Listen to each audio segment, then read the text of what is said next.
মোহাম্মদ ইউনুস শান্তি চান, তিনি বলছেন খুব সিরিয়াস মুখ করে, তিনি বলছেন উই ওয়ান্ট পিস, আমরা শান্তি চাই। শান্তি চাই, আপনার শান্তি, সেই শান্তির মূল্য দিচ্ছে সনাতনী, হিন্দু, খ্রিস্টান, অন্যান্য সংখ্যালঘুরা। তাদের একদিকে জবাই করার কথা অন ক্যামেরায় বলা হচ্ছে, আরেকদিকে জবাই করাও হচ্ছে। সেই সমস্ত ব্রেকিং নিউজ একের পর এক দেখাবো, আলোচনাতেও যাব। তবে তার আগে একদিকে শুনেছি জবাই করার কথা, আরেক দিকে শুনেছি আমরা, এর আগেও শুনিয়েছি হত্যালীলার কলার কথা, কিন্তু সেই সমস্ত কিছুতে যাওয়ার আগে বেশ কিছু বিষয় কিন্তু মোহাম্মদ ইউনুস পাস করেছেন। বেশ কিছু বিষয় ইউনুস সরকার পাস করেছে, অর্থাৎ এর আগে আমরা ফেলগুলো দেখাচ্ছিলাম, পাসও করেছেন। মোহাম্মদ ইউনুস খুশি হচ্ছেন তো আপনি পাস করেছেন, সেটা আমরা দেখাবো, অবশ্যই দেখাবো। আপনি পাস করলে আমরা দেখাবো না? আপনি বেশ কিছু বিষয়, বেশ কিছু সাবজেক্টে আপনার 100 দিনের পরীক্ষায় পাস করেছেন। কি কি বিষয় করেছেন, যদি প্লাজমা গ্রাফিক্স রেডি থাকে সেটাও আমরা দেখাবো এই মুহূর্তে।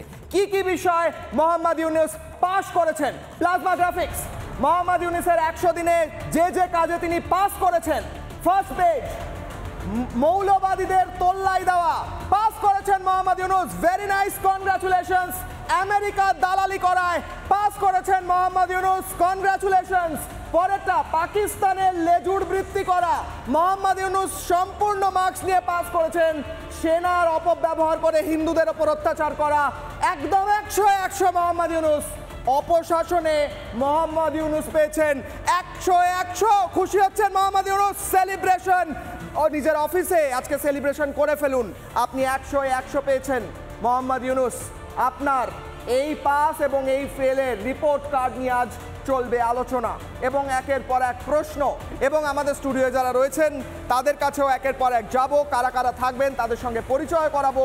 জবাব চাই বাংলায়, আজ জবাব চাইব 100 দিনে মোহাম্মদ ইউনুস সরকার যে ডাহা ফেল করলো, যেভাবে ব্যর্থ হলো, তার নিদর্শন গোটা বিশ্বে আর আছে কিনা, আর কিভাবে হিন্দুদের, সনাতনীদের, ইসকন বা অন্যান্য সংগঠনের ভক্তদের এই কট্টরপন্থীদের হাত থেকে বাঁচানো যাবে।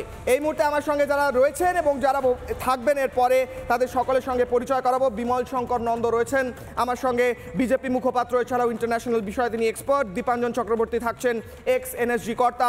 আমার সঙ্গে থাকছেন সালাউদ্দিন শোয়েব চৌধুরী, বাংলাদেশ থেকে তিনি সম্পাদক ব্লিটসের। আমার সঙ্গে থাকবেন বলদেব বিদ্যাভূষণ দাস, মায়াপুরের, তিনি ইসকনের বহুদিনের ভক্ত এবং বহুদিন ধরে তিনি প্রচার করছেন। আমার সঙ্গে রয়েছেন স্বামী পরমাত্মানন্দজি মহারাজ, মহামণ্ডলেশ্বর পরমহংস, তিনি বহুদিন ধরে সনাতন ধর্মের প্রচার করছেন। আমি প্রথমেই যাব এই মুহূর্তে দীপাঞ্জন দার কাছে। দীপাঞ্জন দা, মোহাম্মদ ইউনুস সরকারের 100 দিন, ব্যর্থতার 100 দিন, সন্ত্রাসবাদের 100 দিন, আপনার রিপোর্ট কার্ড বলুন। নামটা মোহাম্মদ ইউনুস না হয়ে যদি জেনারেল জিয়াউল হক হতো তাহলে কোনো পরিবর্তন হতো বলে আমার মনে হয়। ব্যাপারটা তো একই। এখন জিয়াউল হকের যা যা এজেন্ডা ছিল, মোহাম্মদ ইউনুস এত বছর পরে সেই এজেন্ডাগুলো পরিপূর্ণ করছেন। হ্যাঁ, ফর্কশিপ এটাই যে মোহাম্মদ ইউনুস একটা সোকল্ড নোবেল প্রাইজ বিজেতা অর্থনীতিবিদ, কিন্তু ওনার 100 দিনের মধ্যে অর্থনীতি নিয়ে কোনো সদর্থক পদক্ষেপ কিন্তু দেখলাম না, যে বাংলাদেশের মৃতপ্রায় অর্থনীতিকে উনি কি করে বাঁচিয়ে ফিরিয়ে আনবেন। ওনার যে প্রাথমিক দায়িত্বগুলো, যে দায়িত্বগুলো শুধু উনি করছেন না, উনি তো একটা পুতুল। ওনার পেছনে যারা পুতুলটাকে চালাচ্ছে, সেই জামাতে ইসলামী, হিফাজত, বিএনপি, পাকিস্তানের আইএসআই, আমেরিকার ডিপ স্টেট, তারা যেরকম ভাবে চালাচ্ছে, উনি এই জন্য বেছে নিয়েছেন।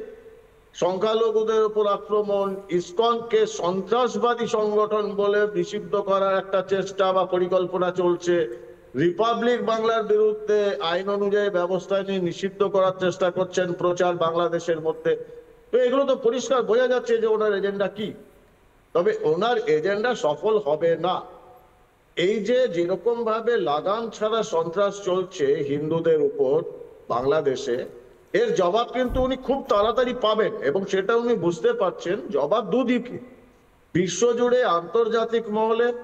আমেরিকায় কিন্তু আর বাইডেন প্রশাসন নেই, তো ওনার যারা গুরু ছিলেন, বাইডেন বলুন, কমলা হ্যারিস বলুন, তারা সব প্রাক্তন হয়ে গেছে।